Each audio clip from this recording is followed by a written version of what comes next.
हमें आगे बढ़ने नहीं दिया। अलग अलग तरीके से सरना धर्म कोड अध्यक्ष महोदय अभी लंबोदर जी बोल रहे हैं कि हमको आदिवासी में शामिल करो, हमको आदिवासी में शामिल करो।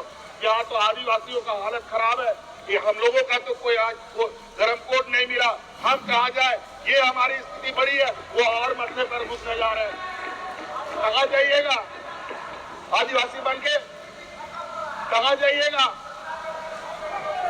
हाँ, अभी तो हम रास्ता ढूंढ रहे हैं कि हमें भी घर मिले और आप और आदिवासी बनने की बात कर रहे हैं।